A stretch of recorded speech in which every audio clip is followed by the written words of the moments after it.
If you glance at the debt clock in Times Square or pull up the official numbers from the US Treasury, you're confronted with a figure that's almost impossible for the human mind to grasp.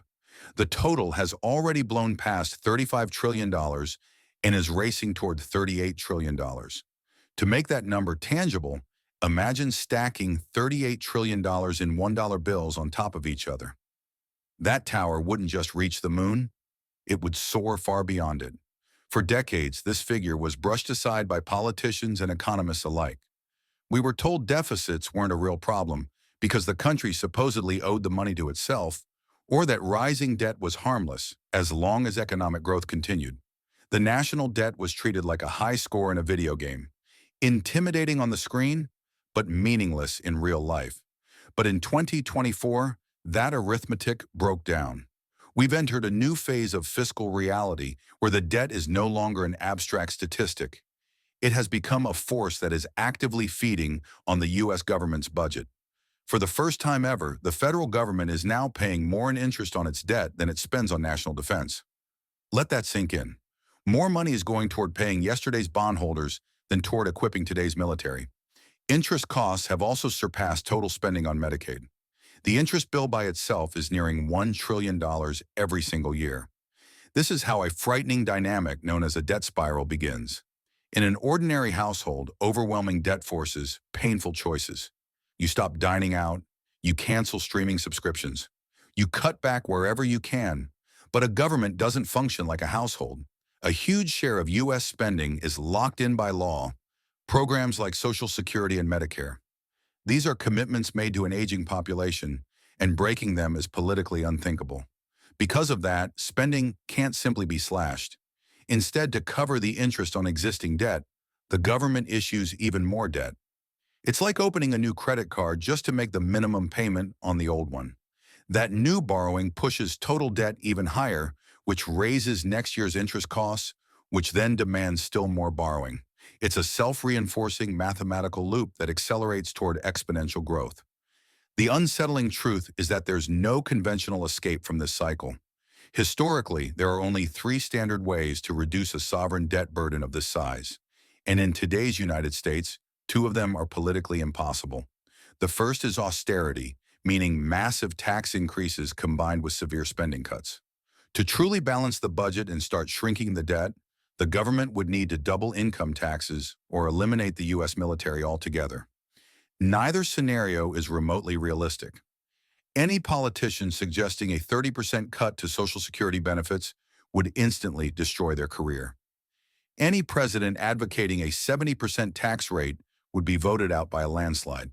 The American economy has become dependent on government spending, and abruptly cutting it off would trigger an immediate economic collapse on the scale of the Great Depression. So austerity is not an option. The second possibility is default, simply announcing that the debt won't be paid. Countries like Argentina or Russia have taken that route in the past. But for the United States, which issues the world's reserve currency, this would be the ultimate financial nuclear weapon. The global financial system, banks, pension funds, trade agreements, is built on the assumption that U.S. Treasury bonds are completely safe. If the U.S. were to default, the global banking system would unravel overnight. Trade would freeze. Credit cards would stop working. It would amount to a financial apocalypse. That makes an outright default impossible as well, which leaves only one remaining path. The third option is the one every empire in history has eventually chosen, from ancient Rome to Weimar Germany to post-war Britain. It's the path of least resistance, the soft default. You don't refuse to pay the debt. You honor every payment in full, but you repay it with money that's worth far less than when it was borrowed. You simply print the difference. This isn't a conspiracy theory. It's the official, though rarely admitted strategy of the U.S. government. It's a system known as financial repression, designed to quietly shift wealth from savers to the state. The objective is to keep interest rates below the inflation rate. Run the numbers. If the government owes $30 trillion and inflation runs at 5%, the real value of that debt shrinks by 5% every year. In terms of purchasing power, that means $1.5 trillion of debt has effectively vanished in a single year, without raising taxes or cutting a single program. Bondholders still get paid, but their money buys less food, fewer homes, and fewer assets. Masked as supply chain problems or temporary inflation, we are witnessing a historic monetary shift known as fiscal dominance. For 40 years, the Federal Reserve was in charge. It raised interest rates aggressively to crush inflation, even when doing so damaged the broader economy. Today, that power has shifted. The Treasury now calls the shots.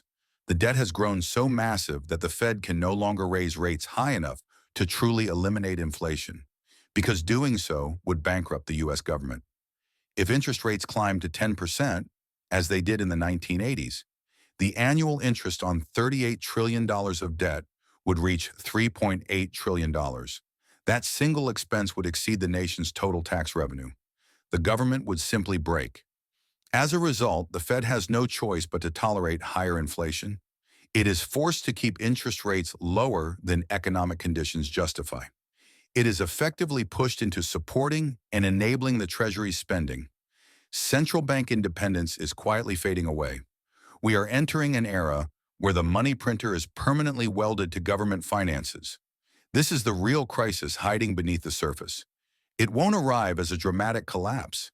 Instead, it unfolds slowly, like water coming to a boil. The $38 trillion figure will continue to rise. First, it will pass $40 trillion, then $50 trillion. At the same time, the purchasing power of the dollar will keep eroding. The government is wagering that it can inflate away the debt faster than financial markets lose their nerve. This is a dangerous balancing act. Print too little, and the debt becomes unmanageable. Print too much, and inflation spirals out of control. The strategy is to thread the needle by holding inflation around 4% or 5% for 10 years. That may sound modest, but the compounding effect is brutal. At 5% inflation, the value of your savings is cut in half in just 14 years. That is the plan. To erase roughly half the real value of the national debt and half the real value of your savings by the mid-2000s and 30s. In the next section, we'll break down the exact tools used to make this happen.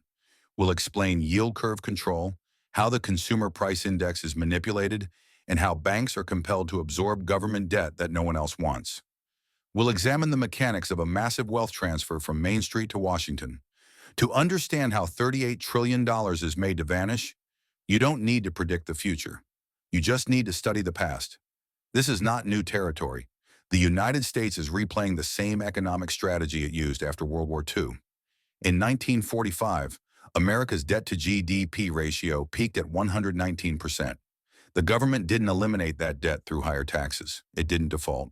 Instead, it quietly liquidated the burden using negative real interest rates. For roughly a decade, the Federal Reserve capped interest rates at 2.5%, while inflation averaged above 6%.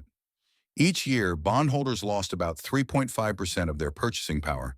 This was a deliberate and calculated transfer of wealth from savers to the government. That playbook has returned today, but it's been upgraded with 3 modern tools designed to ensure most people don't notice what's happening until it's too late. Tool number 1 is the captive buyer. In a truly free market, a government drowning in $38 trillion of debt and spending recklessly would be forced to pay much higher interest rates. Investors would demand compensation for the risk. They would say, "You're a dangerous borrower, pay me 10%. But the U.S. government cannot afford to pay 10%. So instead, it manipulates the system by creating a guaranteed audience. Through a dense web of regulations like Basel III and Dodd-Frank, banks, insurance companies, and pension funds are compelled to hold U.S. Treasury bonds. Regulators classify treasuries as high-quality liquid assets, or HQLA. To meet legally required liquidity ratios, banks must hold them. It doesn't matter if those bonds yield almost nothing or steadily lose value in real terms. Banks have no choice. They must buy them to remain compliant and stay in business. This artificially inflates demand. The financial system is forced to lend to the government at suppressed interest rates, regardless of the risk involved. Your pension fund isn't loading up on government debt because it's attractive. It's doing it because refusing would violate the rules. Tool number 2 is the broken compass, CPI.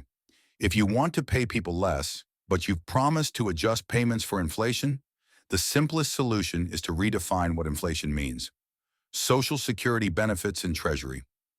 Inflation-protected securities are tied directly to the Consumer Price Index. If CPI rises by 10%, government payouts rise by 10% as well. That gives the government a multi-billion-dollar incentive to keep the official CPI as low as possible. Since the 1980s, the way CPI is calculated has been quietly altered to suppress the headline number. One change was substitution bias. The logic goes like this. If steak becomes more expensive, consumers will switch to hamburger. Therefore, the government claims your cost of living hasn't risen as much as the price of steak suggests. So CPI tracks the cheaper substitute, while ignoring the fact that your quality of life has declined. Another change was hedonic adjustments. If a new car costs $5,000 more than the previous model but includes better technology or safety features, the government argues that the price didn't truly increase. Price increases are adjusted downward on paper because the product is deemed higher quality. These statistical tricks quietly save the government billions of dollars. If today's inflation were calculated using the methodology from the 1980s, the real inflation rate would consistently be about twice the official figure. The government is effectively gaslighting you about the cost of staying alive in order to protect its budget. Tool number 3 is fiscal dominance. And finally, we arrive at the central bank put. In the past, the Federal Reserve operated independently. Its mandate was to defend the value of the dollar. Under fiscal dominance, that independence disappears. The Fed's primary mission shifts to keeping the Treasury solvent. When foreign buyers like China or Japan stop purchasing U.S. debt, something they have already begun to do, the Federal Reserve steps in as the buyer of last resort. It creates new money to absorb the bonds no one else wants. This process is known as quantitative easing, or QE. By purchasing government debt, the Fed artificially pushes yields lower. That keeps interest payments manageable for the government, but it also floods the economy with freshly created dollars. The outcome is predictable. Stocks rise. Real estate surges. Asset prices drift further and further away from economic reality. This is the so-called everything bubble. It manufactures the appearance of prosperity.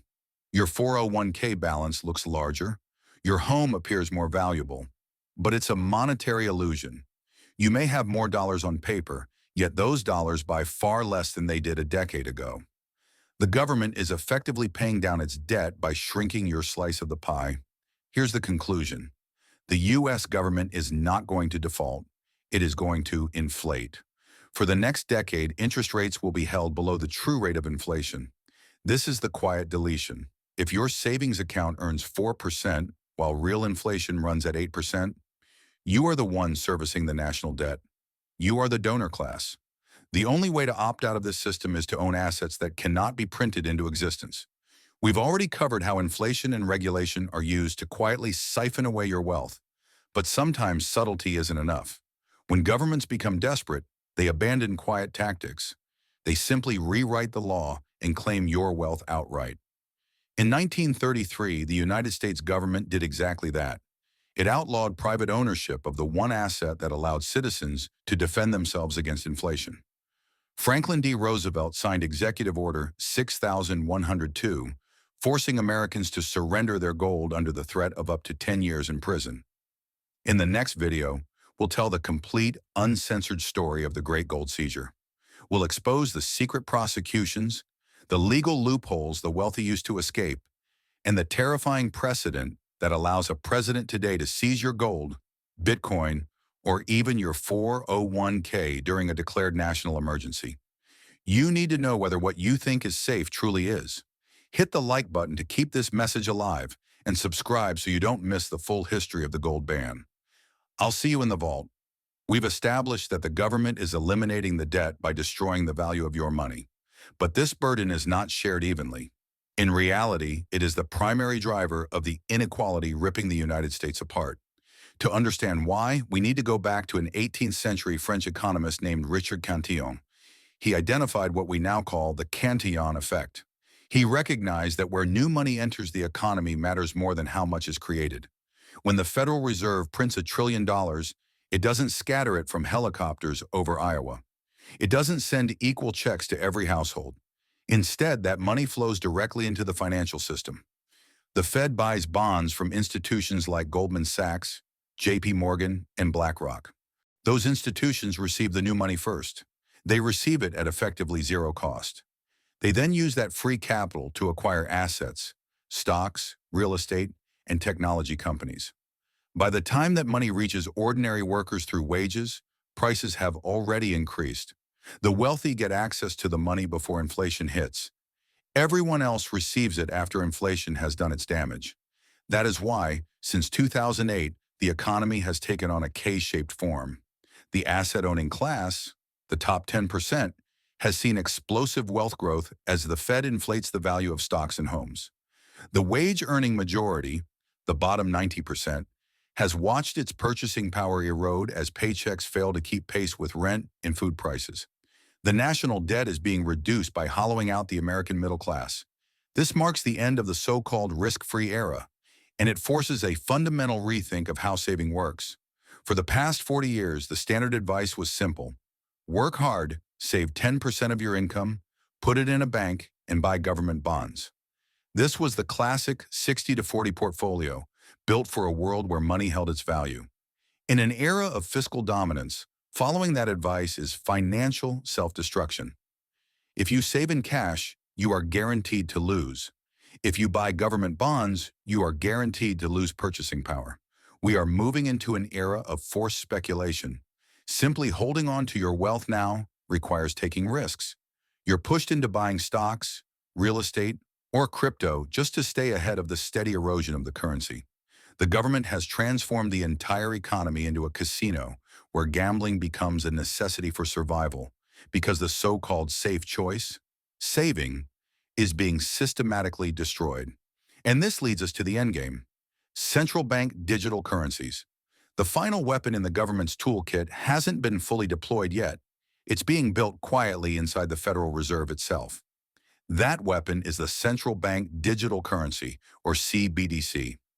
Today, the government's power to control the economy is still constrained by the existence of physical cash. If the Fed raised interest rates to 5% or higher to accelerate debt destruction, you could simply withdraw your cash and stash it outside the banking system to avoid the penalty. Physical cash is the ultimate check on state power. It gives you an exit. A CBDC eliminates that exit entirely. Once the dollar becomes fully digital, the Federal Reserve gains absolute control. Negative interest rates can be imposed instantly. They could subtract 1% from your balance every month to force spending. They could attach expiration dates to money, telling you that a stimulus payment must be spent within 30 days or it disappears. This isn't speculative fiction. These systems are already being tested in China through the digital yuan. A digital dollar represents the ultimate response to the debt crisis. It gives the state the ability to control the speed of money and confiscate wealth with nothing more than a few lines of code. The push toward a cashless society isn't about efficiency or convenience. It's about control. It's about making sure there is no escape hatch when the great wealth transfer accelerates. Here's the verdict. The United States is defaulting. It's a slow, orderly, bureaucratic default, but a default all the same. The $38 trillion will never be repaid in real purchasing power terms. The winners will be those who hold scarce assets: real estate, gold, Bitcoin, productive businesses, things that cannot be created at will. The losers will be those who place their trust in the currency and the institutions behind it. The American dream of saving your way to prosperity is over. We've entered an era of asset survival. We've explored how inflation and digital control are used to quietly drain your wealth. But history shows that when governments become truly desperate, subtlety disappears. They stop negotiating. They stop asking. They simply take. In 1933, the United States government, the self-proclaimed land of the free, did exactly that. It outlawed private ownership of the one asset that allowed citizens to defend themselves against inflation. Franklin D. Roosevelt signed Executive Order 6102, forcing Americans to surrender their gold under the threat of up to 10 years in prison. In the next video, we'll tell the complete, unfiltered story of the Great Gold Seizure. We'll expose the hidden prosecutions, the legal loopholes the wealthy use to protect themselves, and the chilling precedent that allows a president today to seize your gold, Bitcoin, or even your 401k during a declared national emergency. You need to know whether what you believe is safe truly is. If you want more videos breaking down stories like this, make sure to like and subscribe. Thanks for watching.